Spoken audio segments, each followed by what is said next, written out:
Welcome, fellow flat scans, to Dear Watchers, an omniversal comic book podcast where we do a deep dive into the multiverse.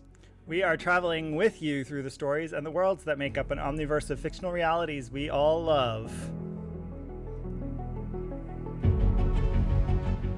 And your watchers on this journey are me, the not offensive, because flat scans is an offensive term for humans, and Sabagido. And me, the all-imperial High Lord, or if you'd rather, just Rob. Rob the offensive, using these bad words about humans. I'm just up here in heaven, all in my powerful enclave, looking down on you humans. Heaven, the nightclub? I don't know that people are going to know that reference quite right out the gate, but... Well, we'll get to it in just a second, but before we start today's trip, what's new with us, Guido, in our little section of the multiverse? Well, this is unusual for us. You and I don't usually talk about current events in our What's New. We talk about the show and other stuff that's happening. But I felt the need to say, we just saw Barbie, and I think we need to talk for a moment about it because I won't spoil anything, but I think its storytelling fits so well into the type of stories you and I explore and talk about and like on this show. So if people are listening and are on the fence, I think it's very meta and it's very multi-layered and it's really fascinating, even a little multiversal, I'd say. I think multiversal, definitely. Yeah. I think it definitely fits into that. So I think people should see it. We both absolutely loved it. People should see it. Yes, agreed. And this is a rare multi-part episode, and we'll explain more of how that's going to work. It's our biggest episode, our biggest read ever. So we're going to have a few parts. And as the episode progresses, we'll talk about what those multiple parts will be and how we're structuring this. And that's not all that's multi-part. Our giveaways this summer have been multi-part. And we have 2 more giveaways left this summer, so you've got to keep listening. One is our biggest giveaway ever with tons of Elseworlds, Multiverse, What If comics. And then one might be our best with all these signed books we have to give away. So keep listening, dear watchers, because we've got more coming. And if you are listening for the first time, we have 3 parts of our journey today through the multiverse, origins of the story, exploring multiversity, and pondering possibilities. Thanks for joining on today's journey. And remember, leave us a review wherever you're listening. Reply to us on social media. We love to hear from you. And with that, fellow mutants, welcome to episode 107. And let's check out what's happening in the Omniverse with our travels to today's alternate universe.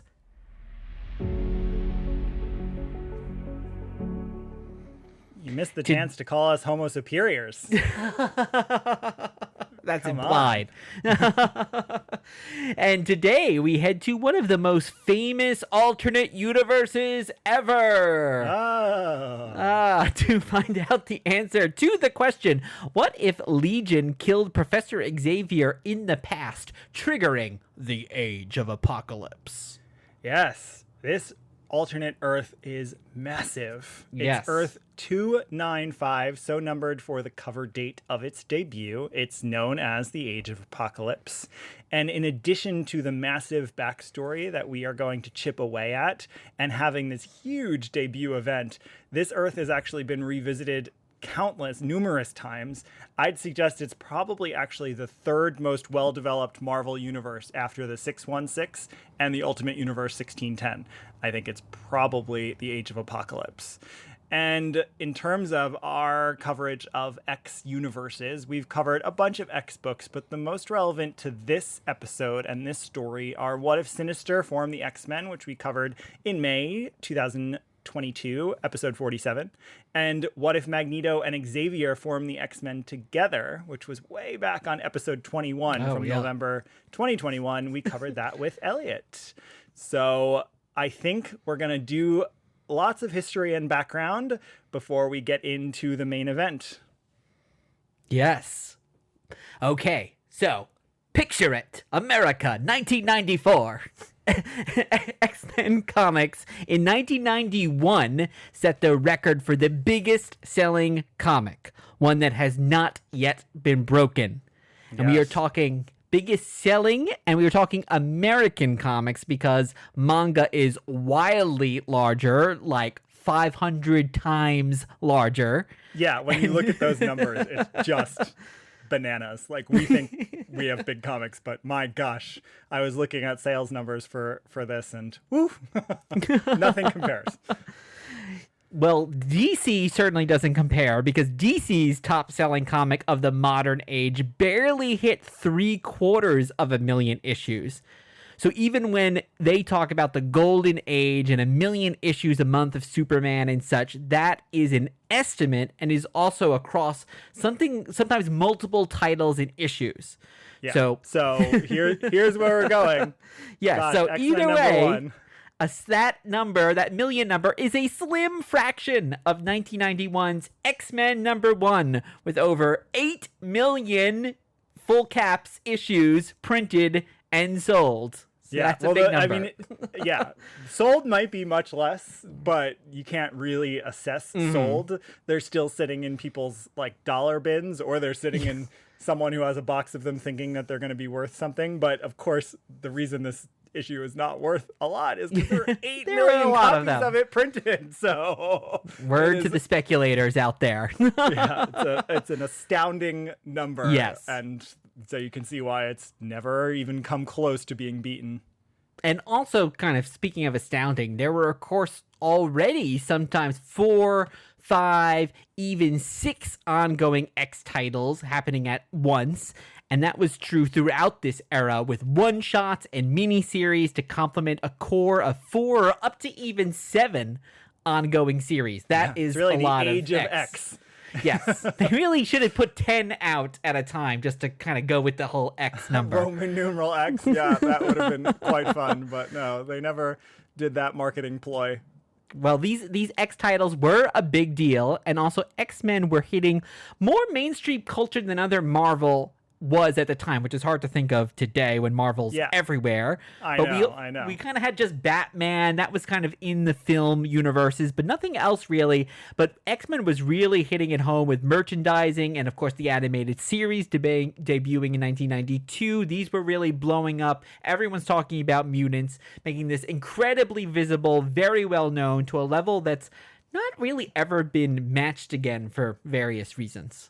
Yeah, maybe when the X-Men movie finally gets announced, we'll hit a moment like those early 90s heydays, but I don't know. 8 million titles sold again of a comic? Not that one, no, I don't think. Coming of age in that era, I don't see it ever happening again. But it was amazing. We missed Batmania in '89, kind of. So this was your Batman. But this is better to me. So getting into a little more context to get us to Age of Apocalypse, a little context on events in comics at this point. We have talked in some smaller ways about stuff like Secret Wars at Marvel in 1984 and Crisis on Infinite Earths at DC in 1987, because those are considered some of the original event books, meaning a crossover that has a miniseries title or a standalone and then spreads off into other books and titles. And Secret Wars had about 40 books if you count the unimportant books you didn't need to read, but where the characters were kidnapped from and then placed back, and had a 12-issue main title. Crisis was a little bigger, had about 60 books. It's, of course, a reboot of all of DC's continuity, so if you count the books being canceled and ending and then the new beginnings, you get about 60 books and 12 main titles. So that's just giving you a sense of scale of some of these big events. X-Men crossovers, meanwhile, start in the 80s with Mutant Massacre, Fall of the Mutants, and it's so successful they just keep going. So we have Inferno, and then into 1990 we have Extinction Agenda, Muir Island Saga, Fatal Attraction, Executioner's Song, and the Phalanx Covenant. And all of that is what leads us to our event today. Sometimes they get to an event a year, more or less, crossing over into most, if not all, of the X books at the time. So it feels like it's like RuPaul's Drag Race now. There's just always an event happening. You can always tune in somewhere. It's true. It is true. Well, what's interesting, actually, when we were prepping this episode, you and I were talking about like line-wide and company-wide crossovers. And so even though Secret Wars and Crisis were big company-wide crossovers, that really didn't persist, all these X crossovers, until the year after AOA. Actually, Age of Apocalypse is so popular that they do a company-wide with Onslaught the next year. But otherwise, these stay limited to the line that they're a part of. So let's talk a little bit about the background on the creation of the event itself, because I know there's also some false information out there. So we'll try Well, it's unclear. There's lots of differing memories, which I think happens when you have people reflecting on something from 20 or 30 years And when ago. you have 12, 15 writers, artists working so on many these, people. a lot of people, memories But might yeah, be different. So, Age of Apocalypse. Yeah, so apparently the event started between Bob Harras, the X-Titles group editor at the time, Scott Lobdell, and Fabian Nicieza. Thanks to a few sources, especially the 2019 25th anniversary oral history that Sci-Fi did, we have some more information about the creation. So apparently, Bob told Scott to work on an idea where Jubilee shows up to the mansion and didn't know any of the people claiming to be X-Men. Scott added to the idea that, in fact, they were X-Men, and they decided that going back in time to kill Professor X would be a way to get to this alternate timeline. It started out as just an Uncanny X-Men multi-part like Days of Future Past, but quickly grew into a crossover. Harras had a slightly different recollection years earlier in the pages of Wizard, when he said he was breaking stories for the X-Men TV show and they wanted a Bishop story, but they had already done time travel, so they suggested this instead. And we'll actually discuss those animated episodes in part 2 of our Age of Apocalypse coverage. Yes, they're important in the generation of this story. And Mark Waid adds a bit of flourish to the kickoff event LegionQuest, which we will get into very shortly. And of course, they revise the character who remembers from Jubilee to Bishop, which makes a lot more sense because Bishop is a time traveler. Maybe Jubilee was just super popular at the time, so they were like, it's gonna be Jubilee. Well, or they thought like the young character would be fun. She was at that time the youngest, newest X-Men, so yeah. Yeah, so they tell the marketing team that they are going to market the event by, get this, canceling all the books. And Apparently, the marketing in one story, it's just like they're chatting on the phone, and I think Bob is on the phone with marketing and covers the thing, and Scott yells out, "Just tell them we're cancel all the books," and like it just became this thing. Well, the marketing team gets very excited about that, probably because they didn't have to do much work, because they knew this was going to get a lot of press, I would imagine, no matter what. And the promo comes out saying, X-Men, the end, with Xavier's wheelchair and a bullet. Wizard cleverly dubbed it Crisis on Infinite X Earths, though Fabian Nicieza preferred not to be compared to 0 Hour or Crisis because those were reboots of all continuity, and this was a story, in his words. Yeah, and those promos, gosh, I remember them well, saying that things were getting canceled because what was happening was that they announced that all of the X books were going to be canceled. Though the press at the time did include that they were becoming these new books and it was part of this event. So there are all these stories about fans being outraged, and Generation X had just started. Fans it was only outraged? a few issues in. What? It was only a few issues in, and so, but there's stories before the event even starts in old issues of Wizard that they're in the press talking about LegionQuest, talking about this event, how there would be bookends, that it would be a 4-month-long event. So I think some of that's a bit apocryphal. But I do remember, having been alive at the time, I do remember being surprised and thinking, oh my God, they're rebooting these? Because we didn't have it wasn't the era of annual reboots of titles that we've been in the last 20 years. So they would bookend the crossover with Alpha and Omega and use 4 months to tell the story through rebranded new books. They end up hashing out the story details at a summit that Howard Mackey joins. And this includes what new characters they want to introduce or create, how to redesign the existing characters, and what creative teams to bring in, which almost all are the creative teams of the existing books that get switched over. So you get a lot of people, a lot of impressive names on there because they're the people who are writing the titles and would continue writing the titles after the event. The core event was over 40 books. That's not counting the preceding story, LegionQuest, that we are going to cover in just a moment. This is why we're doing this during the summer when we have a lot more time to read. And numerous follow-ups, for sure. So sales are wild. So there's some stories that books... So books at the time were selling, especially X books, were still selling like sometimes 500,000 books an issue, which is just crazy if you think about today. Today you get some comics that sell 10,000 an issue. And if books fell below 100,000 at the time, that was generally when they were in the realm of cancellation. Sidebar, today, a book that sells 100,000 is like in the top 3 sales. Yeah, it's like TV too. When you hear, how many people watch MASH? It's like, Exactly. So, but what happened was some of those titles that were selling like 100,000 when they became the Age of Apocalypse books went up to the 400,000, 500,000. So the event was just huge, massive, massive success.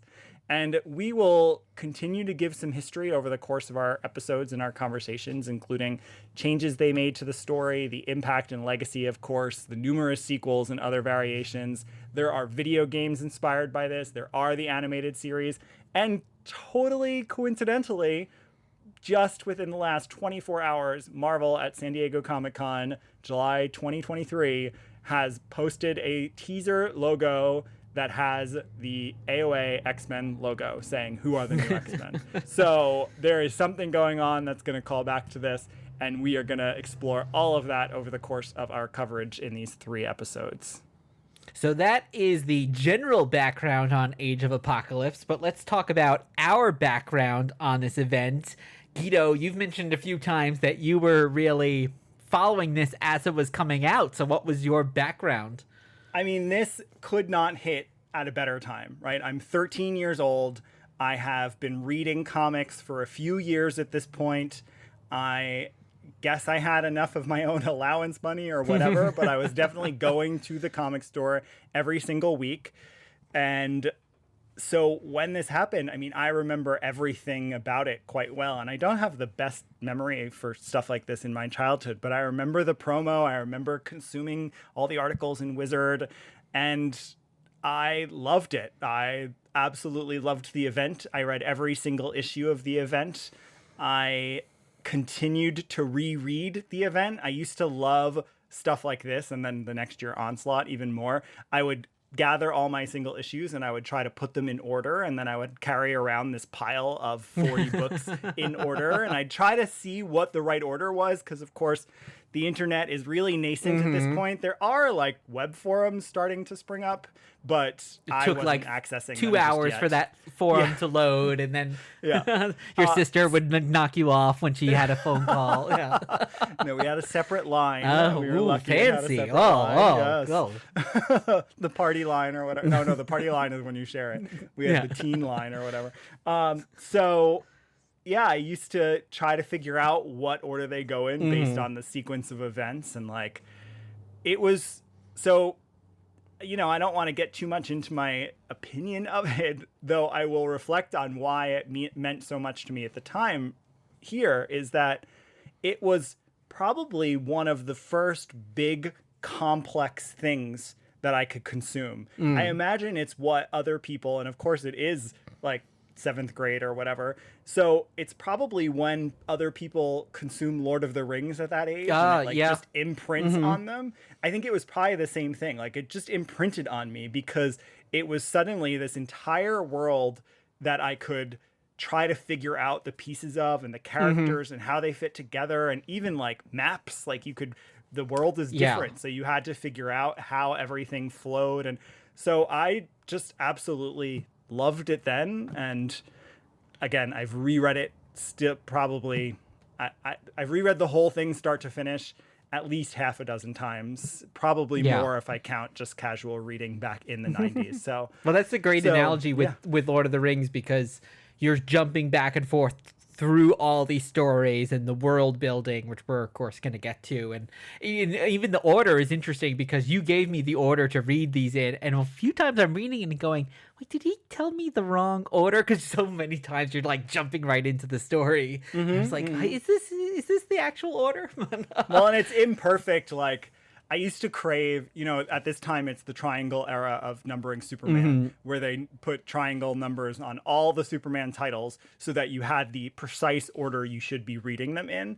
And X-Men didn't work quite that way. And I think it's fine, because you'd have stuff happening parallel or in between the books. Yeah. So even though like there is roughly an order you could read this in. It's imperfect. Something is going to happen in X-Men #1 that, like, if you read that after Amazing X-Men #1, like you get spoiled a little bit on that, but it's impossible with such layered storytelling. So anyway, what is your background with Age of Apocalypse?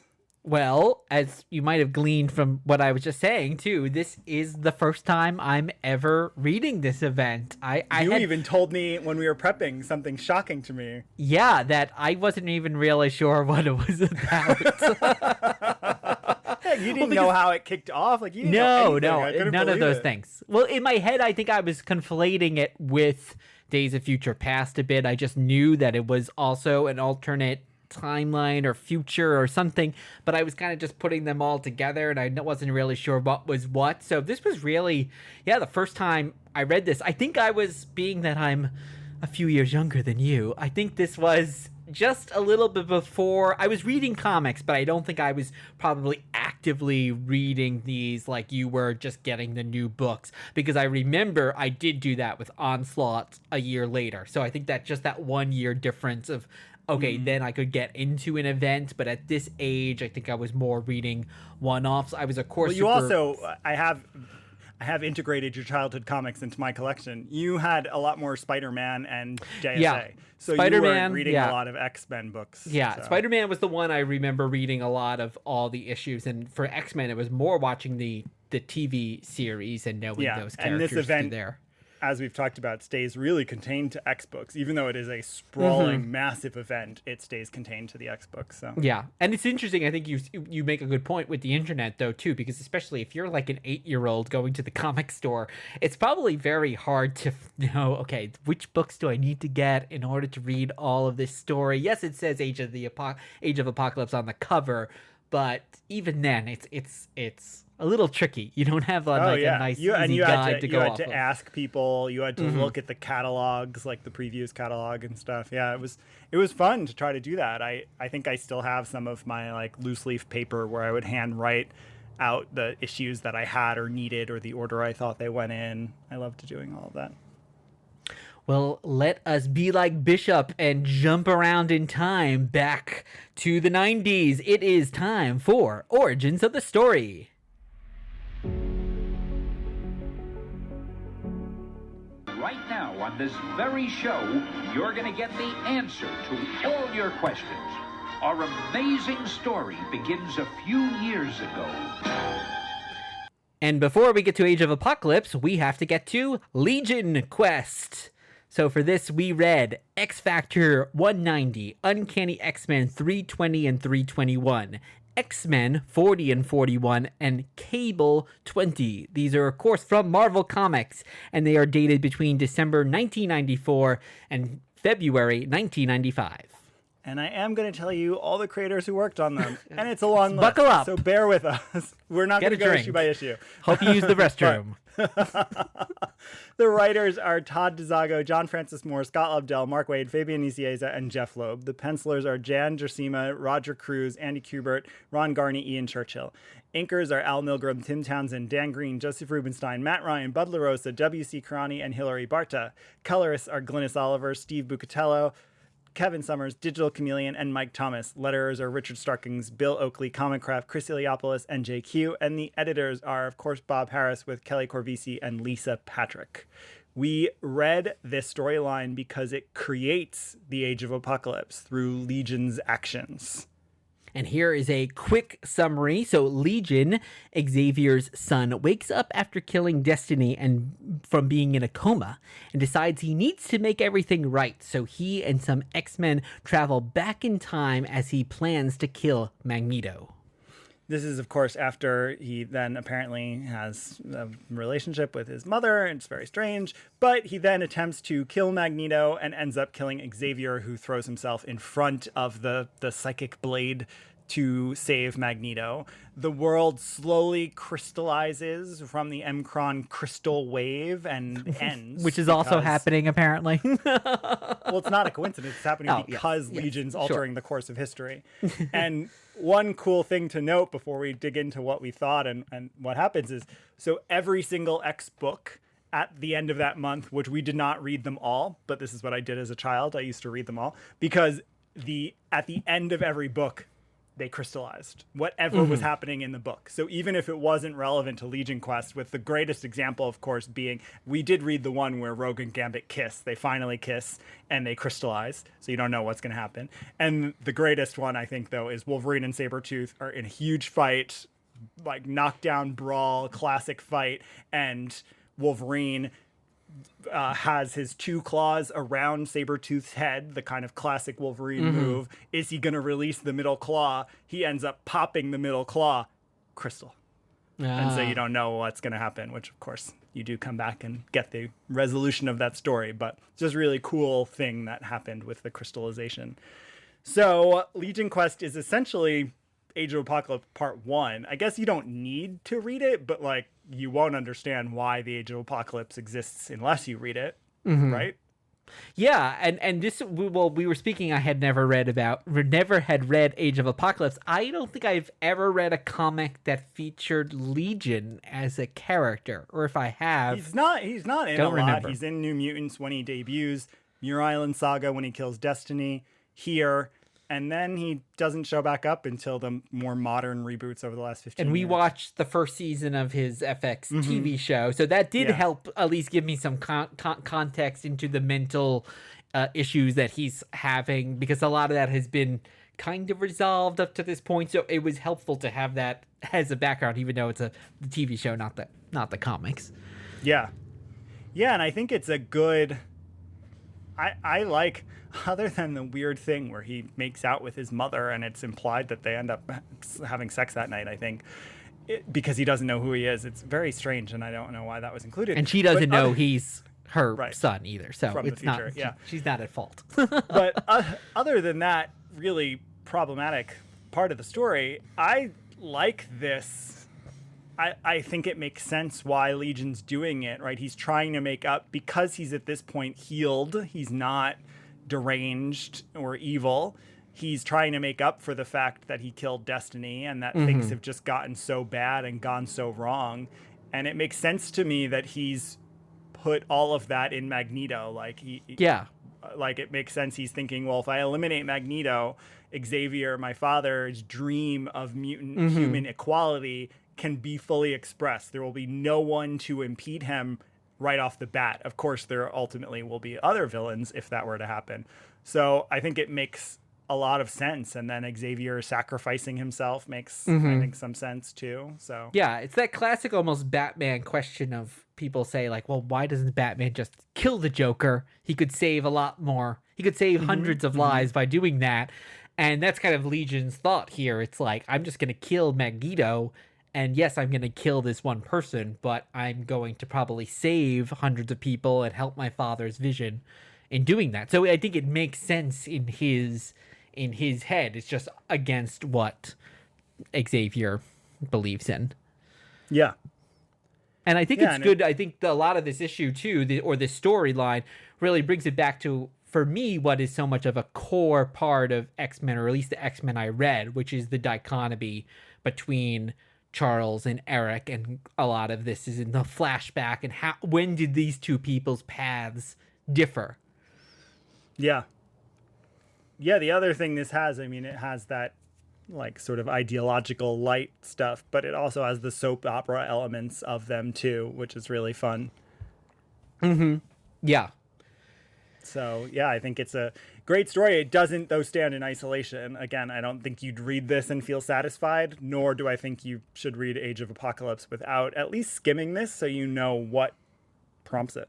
Yeah, and I think for me, as someone who's coming into this much fresher than you are as well, the whole Shi'ar crystal aspect, I don't like fully understand. To me, it reads now in 2023 more as a device to just get us to Age of Apocalypse. We have to pause or destroy these universes somehow. I don't fully know what the Crystal and Legion all have to do to each other, and so that part I just kind of had to take as a device.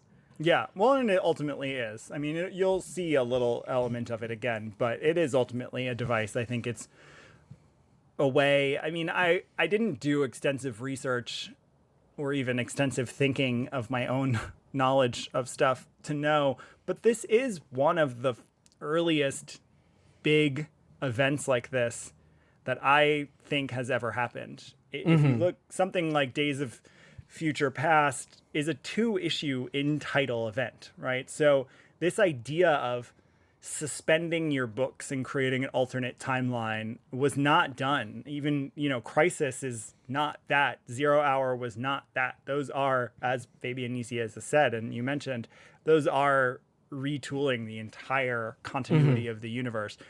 Having this kind of event, I just don't know that it happened. So I think the M'Kraan crystal plot is a device there to give us the in and the out, right? We're going to need an out also at some point. Yeah. And so it's a way of saying like, okay, this is the world ends.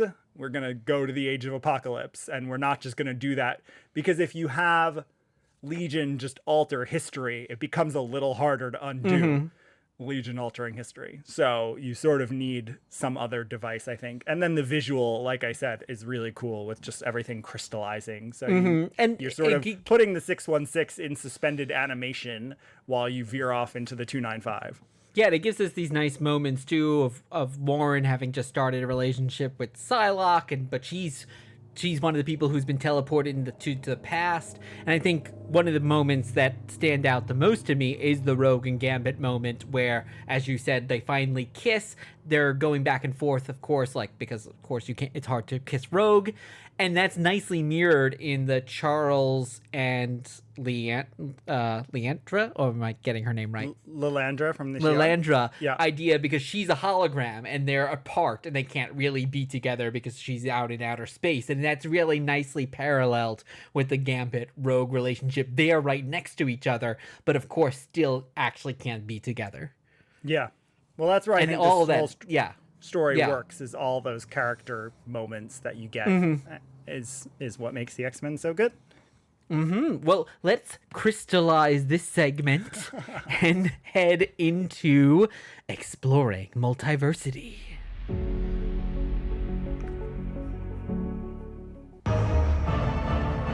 I am your guide through these vast new realities.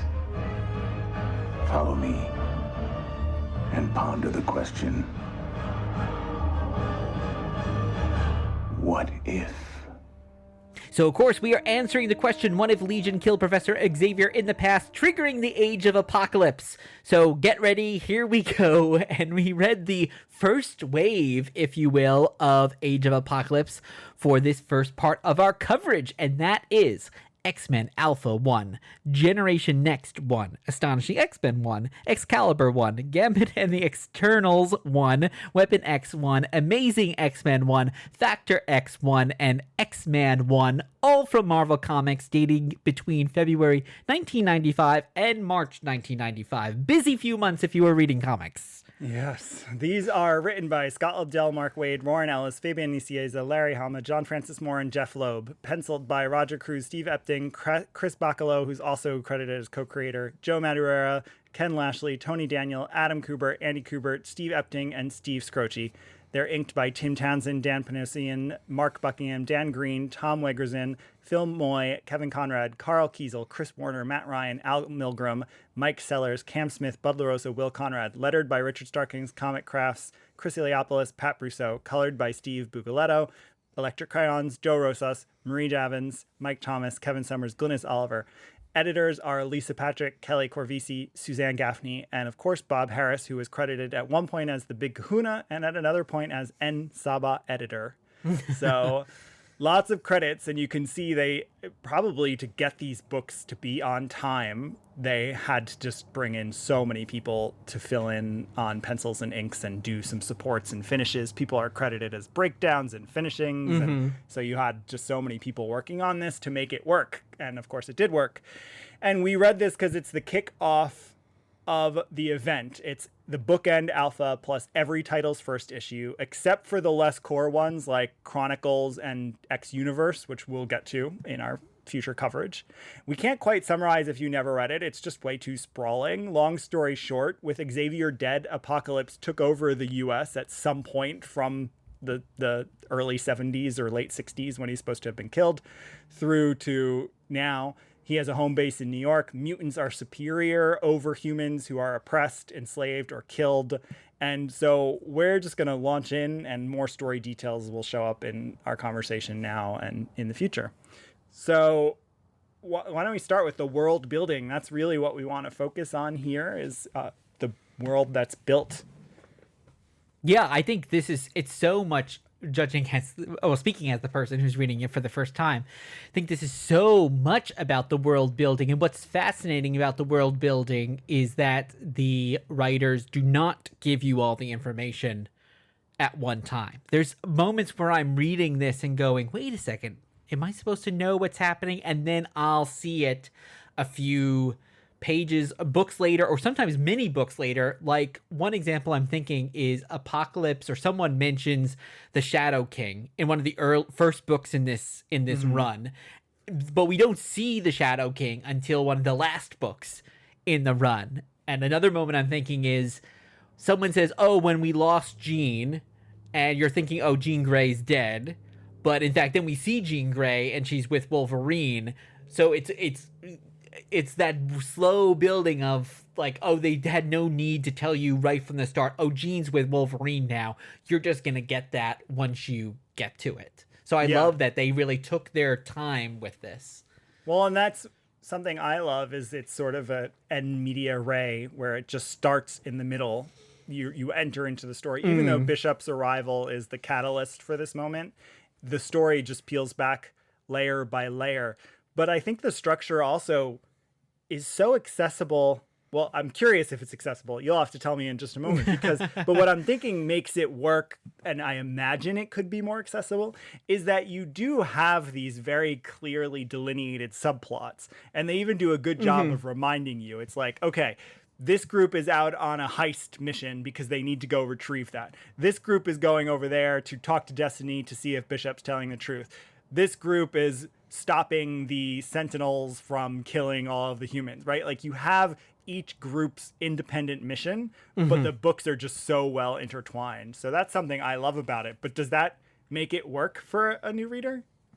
I think it does. I don't know if you're getting the full impact of it not being a full X reader. I think I have enough knowledge that it does have an impact on me, having read some X-Men comics, having read a bit of the Krakoan era, definitely watching the animated TV show. I don't know if this would be something that you could just start cold. Well, yeah, like this, I know, it's not a good entry point. Yes, exactly. Yes. But I think it does have impact. I think some of the people where it was like, oh, I don't really know that character, so that didn't, like Richter plays a part, and I don't really know that character, so that really didn't have the impact on me that it probably would if you really know and love that character. But that's doesn't take away from the overall enjoyment or storytelling that's here.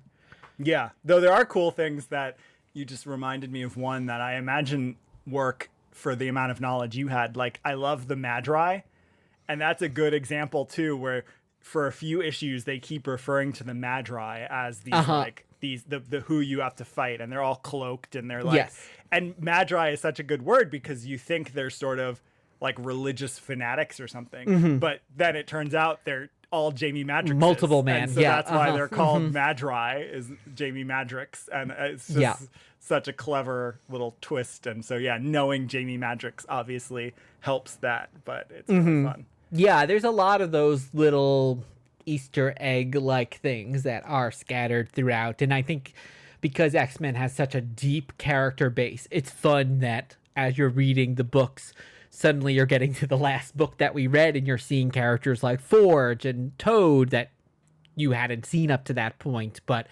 that's the great thing about the X world, is that you have so many characters to choose from.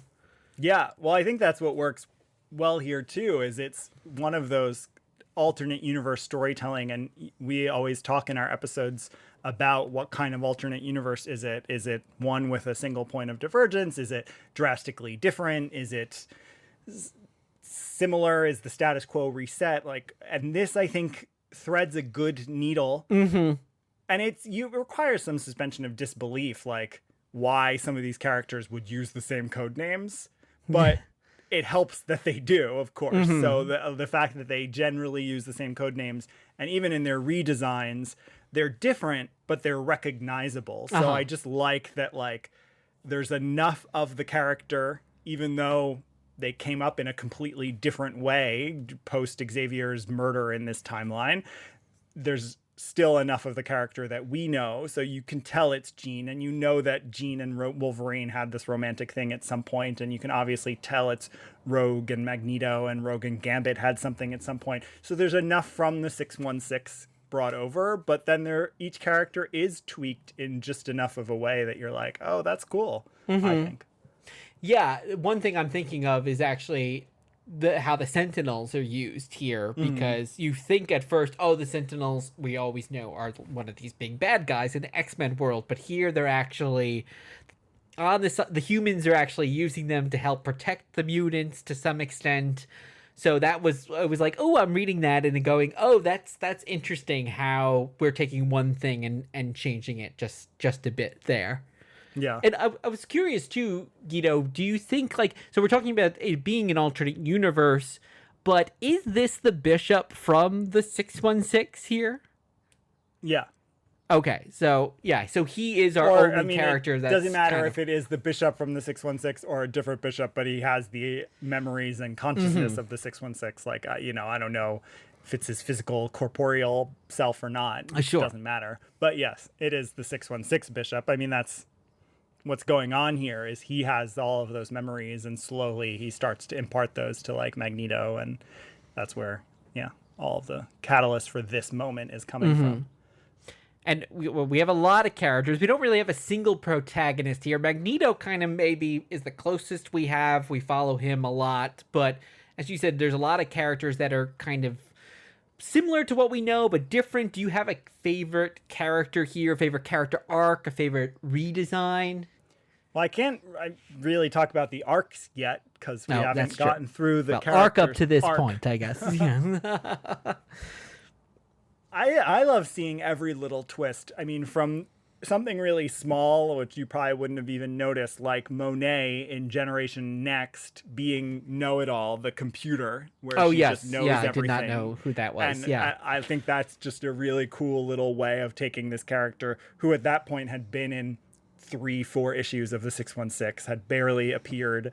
Chris Bachalo and Jeph Loeb had created her, and then had to do something with her, and we don't even fully know what her powers are at this point. So it's just fun when they do little stuff like that, through to the bigger things. Like, I love Rogue and Magneto being a couple, because it, again, in the 616 they are briefly a thing, and so it's fun to pick up that piece and explore, like, well, it's almost like it's an example of the way that this alternate universe gets to ask a whole bunch of what if questions, even though there's one point of divergence, which is Xavier being killed. It's like, well, what if Rogue was with Magneto instead of Gambit?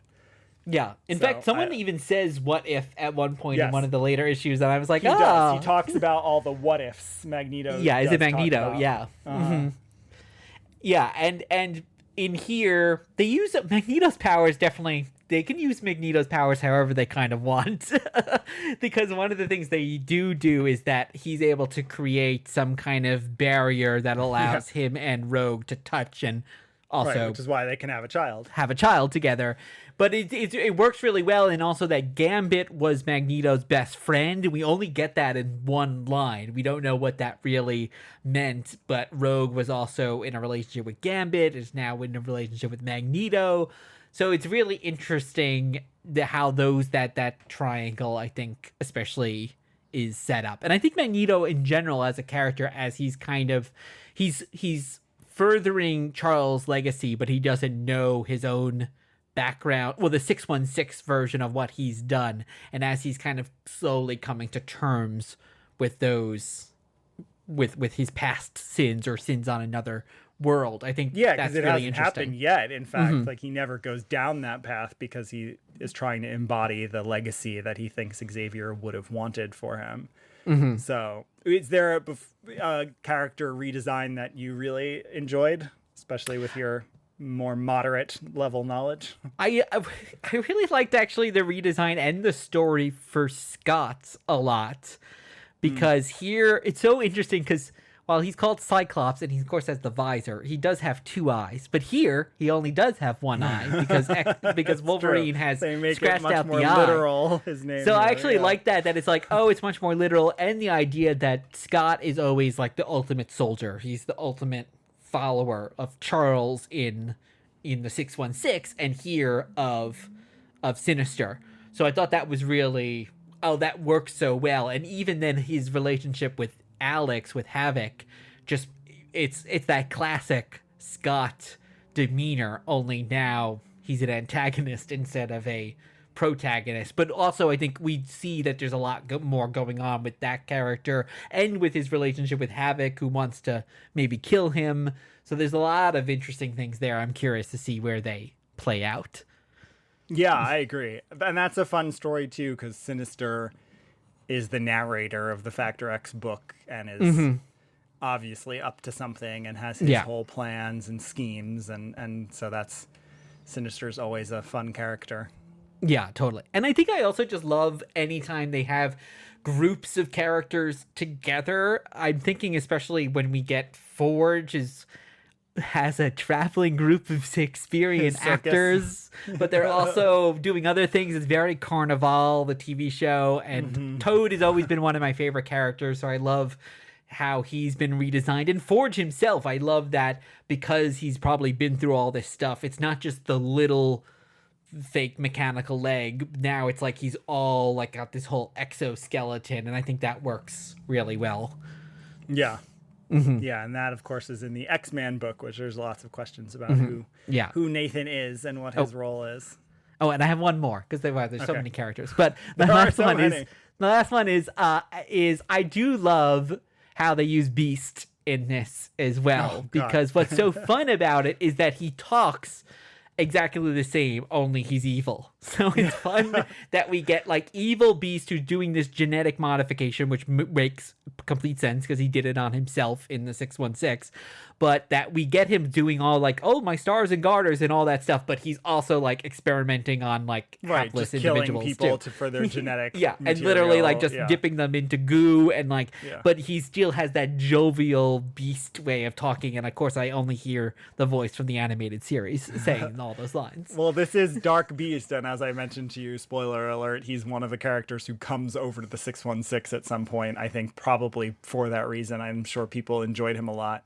And he's also one of the characters who I'd say, this is jumping ahead, but like right now in the Krakoan era, Beast's decision making and the way Beast is like that AOA Beast. He's like the 295 Beast, where he's just, you're like, you're kind of evil and you don't care. So yeah, he is a fun one. Yeah. Well, speaking of evil, what do you think about Apocalypse's plan? Because it's interesting. It's Age of Apocalypse, but we only see little bits of Apocalypse. He's very Emperor Palpatine. He's kind of like haunting the shadows of a lot of these things. But I'm not fully sure what his plan is, because he hasn't killed the humans. He's kind of made this pact with the humans, but he's going to betray the humans. I don't know why he hasn't really just killed them outright. I don't know what his plan is, but I also don't know if it really matters, because the only thing that really matters is that he's this despot.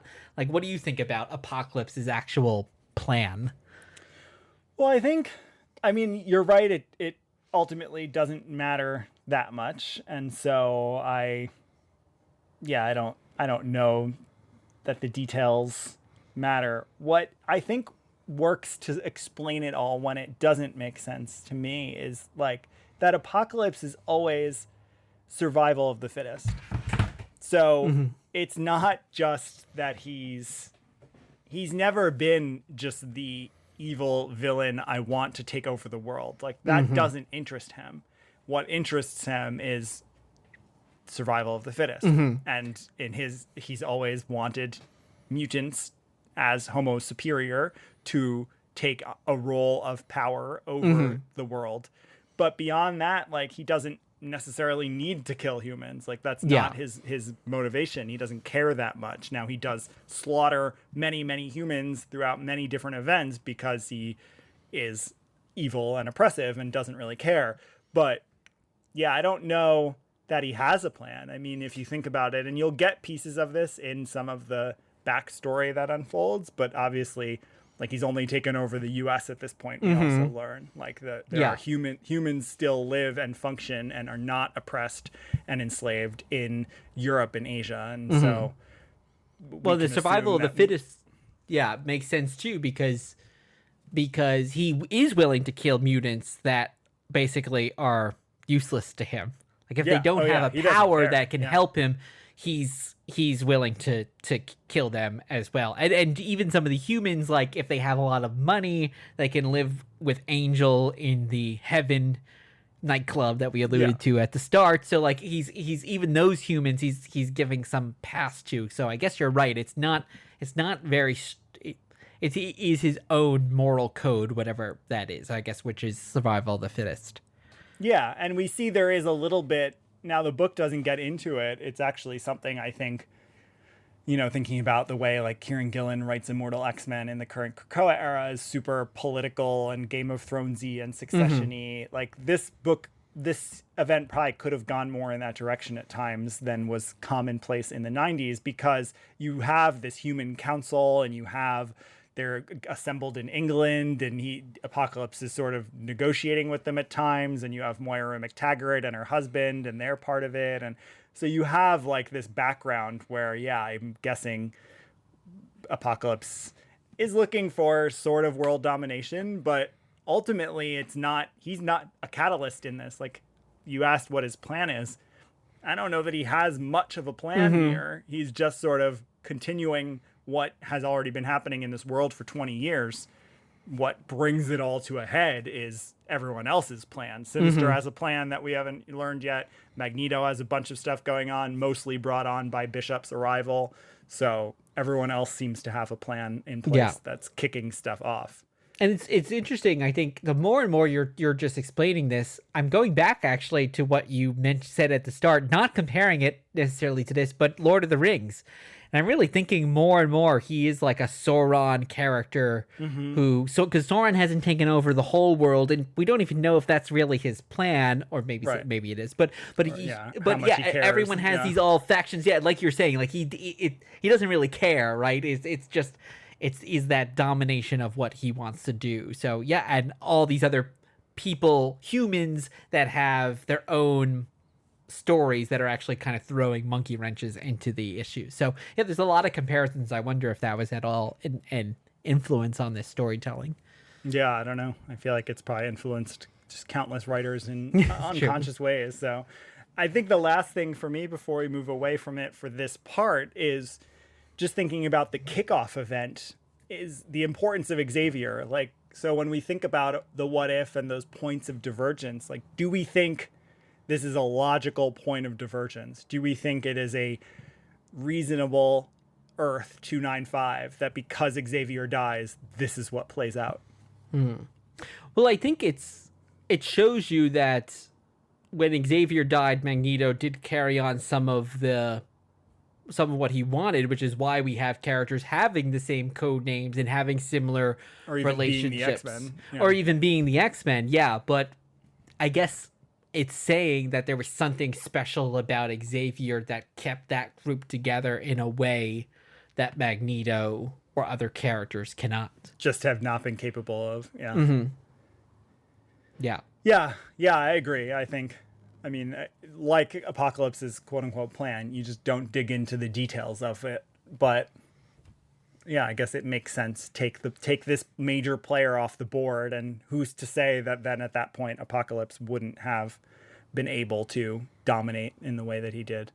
And we're going to see in some flashbacks and stuff, we'll see some of why that happened and when it happened. Exactly. And Xavier was always this big connection between mutants and humans. So, and that is maybe one of the issues that's come up here, is maybe without that connection, we see that humans got decimated and thrown out of the United States. So, I don't know, I'm just speculating maybe that was part of the issue. Yeah.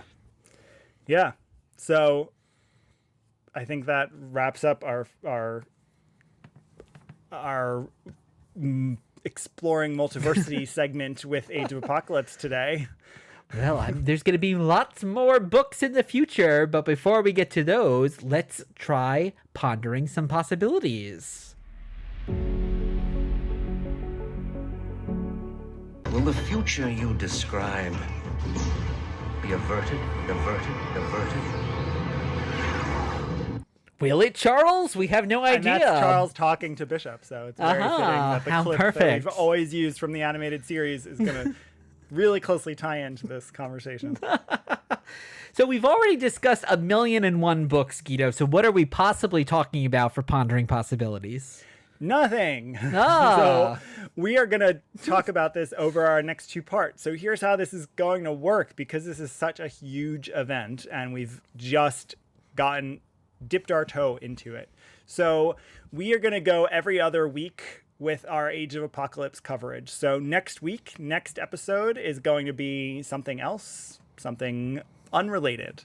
Then in 2 weeks, we'll return with part 2 of our coverage. There we're going to dive into the core of the event. We're going to keep reading each title right up until the end. We're going to bring in those side titles that actually build out, like, what are the other heroes in this world doing? Where are the Fantastic Four and the Avengers? And where are the humans? And what's happening? As well as a few past stories. We'll check out the animated series episodes that were developed parallel to this, but are quite different. So that's part 2. And then we will go back to another episode in between parts 2 and parts 3. And so in a few weeks' time, we'll wrap up our Age of Apocalypse coverage with part 3. And for that one, we're going to read the conclusion of each story, plus a deep look at the dozens of sequels, world appearances, retcons, characters who came over to the 616, video games, the legacy there, and of course, what the future might hold, because Marvel will have at that point made an announcement about whatever they're teasing, and we can see. So remember, we have this 3-part AOA coverage. We hope you stay with us. It's going to be every other week for the next few weeks with some other stuff sprinkled in. That is a wrap. Can't wait to get to those other episodes. But until then, we will see you soon. And there is no giveaway this week. But if you are looking for our active giveaway, I highly recommend you listen to the last few episodes. And there might be one on the horizon. So thank you for joining us, flat scans and Homo superiors out there. I have been En Saba Guido. And I have been your Lord High Almighty Rob. The really long reading list is in the giant show notes for this week. You can follow us on all social media at Dear Watchers. And leave a review wherever you listen to podcasts. We'll be back soon with another trip through the multiverse. In the words of Watu, keep pondering the possibilities.